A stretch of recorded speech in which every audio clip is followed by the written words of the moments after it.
Welcome to the Revenue Builders Podcast with John McMahon and John Kaplan. In today's segment, football coach and author Brian White shares powerful insights on building winning cultures and what it really takes to lead a successful team. Brian's latest book, The Locker Room is Not for Sale, is a great read on leadership. In this segment, Brian breaks down why trust has to go both ways, from the individual entering a new organization and from the team itself, and why assimilating into an existing culture before trying to change it is the key to lasting impact. If you're a sales leader trying to establish yourself in a new company, maybe you're a manager building team cohesion, or a CRO focused on building a culture where people compete selfishly but give selflessly, this episode is for you. Let's dive in.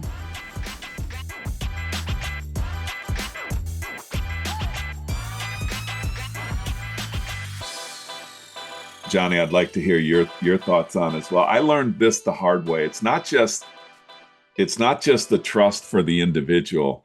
It's the trust for the locker room, or it's the trust for the company that you're entering.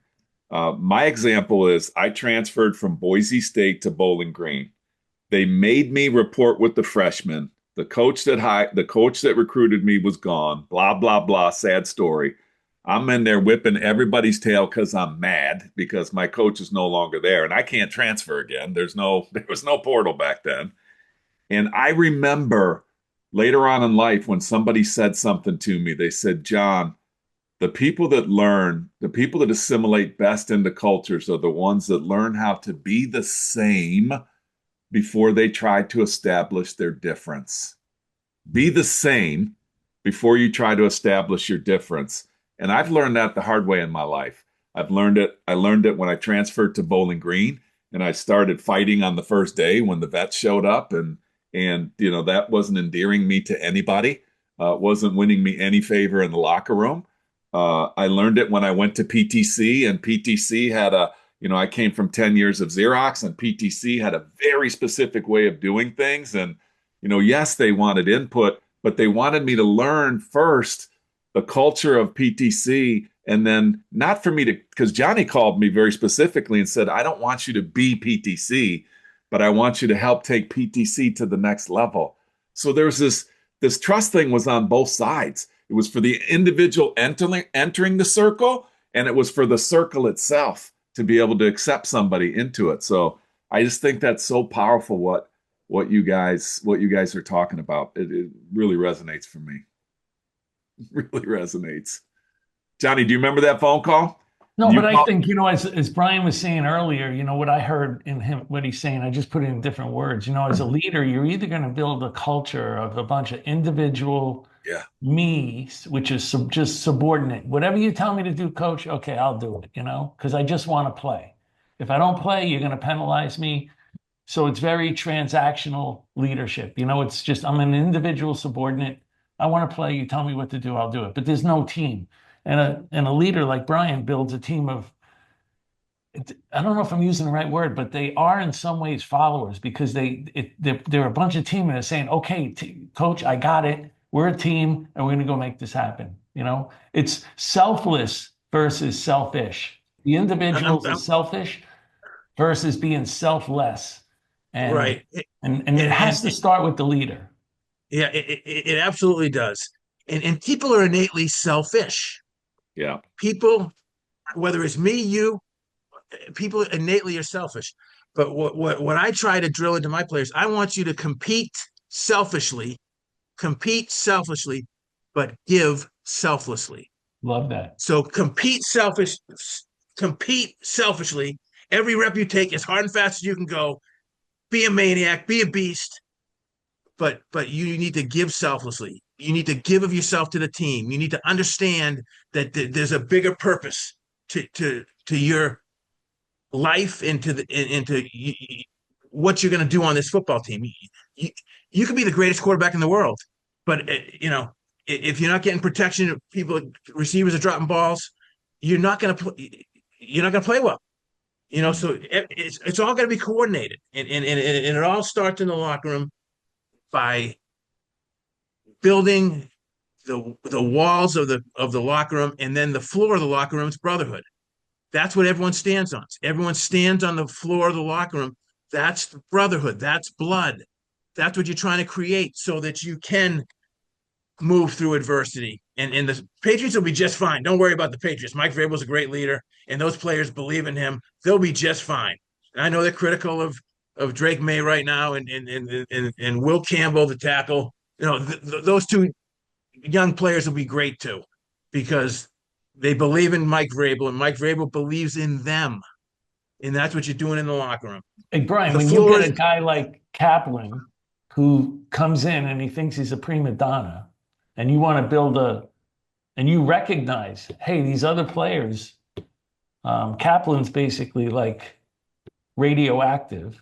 I got a problem over here. How do I get that guy to conform? I don't know if conform's the right way, but start to become part of the team and build respect and trust with the rest of the players. Yeah, you know what? It has to happen. It has to be player led. Now, as a coach, if you see that, then you go to the leaders that you think can transform him, and you say, hey, take this Kaplan dude under your wing and get him freaking right. Okay? Or he's not going to be here very long. It's not going to work. Right. So peer pressure is always going to be the most powerful influencer, and it always will be. So that's why the seniors have to teach the juniors, and the juniors have to teach the sophomores, and the younger guys have to learn from the older guys to teach the values of who you are. What do you believe in? And when they do it, when you have a locker room like that, then it's gonna be magical. But it starts with direct engagement. It starts with the human touch. We talk about the human touch all the time. What's the human touch? The human touch is really simple. Get involved with people. Talk to them. Create dialogue. Get to know them. I mean, how many people in your company do they really know John Kaplan's story? Do they really know who you are? What makes you tick? What makes you go? And the only way you can do that is to create dialogue and to talk and communicate and get to know one another. And that's the fun part of building a team. And there's magic in it. There's magic in those teams go on and they do ridiculous things. And I just love it. I There's two lenses. Hockey all the time. I mean, you're a football coach, but you do see it's very evident in hockey when somebody gets slammed into the boards by an illegal hit. You see another player come to his rescue and fight the other guy, and they know that if somebody doesn't come to my rescue, there's no way for us to be a team when we get back inside that locker room. Yeah. There's two lenses that are so powerful here that we're talking about, because I lived them both, and all of us have lived them both. We were either somebody trying to get into, I used to call it the huddle. I call it the huddle's more important than the position. And I learned that the hard way. If I thought I was the best, but I didn't work well in that huddle, it didn't matter. Because if that huddle didn't get better by me being my position and being in that position, and I learned it the hard way. I really, really did in my life. And so there was this lens of the person trying to enter the locker room, and then there's a lens of the person leading the locker room. And so I'm hoping no matter who you are listening to this, you're either trying to establish yourself in the locker room or in the huddle or in the team. Please don't just turn it off because you never played football or whatever. You know, that's not just what we're talking about here. We're talking about entering into cultures. We're talking about leading cultures. So as we continue to go through there, think about that as like in life, we're either trying to enter into the huddle or the locker room and stay powerful in the locker room, or we're trying to lead it and bring people into the locker room. So this is a life. These are life and business realities, not just football. Thanks for listening to today's episode. If you enjoy the content, please subscribe, rate, and review the show to help us reach more people. This show is brought to you by Force Management, where we help companies improve sales performance, executing the growth strategy at the point of sale. Check out forcemanagement.com for more information.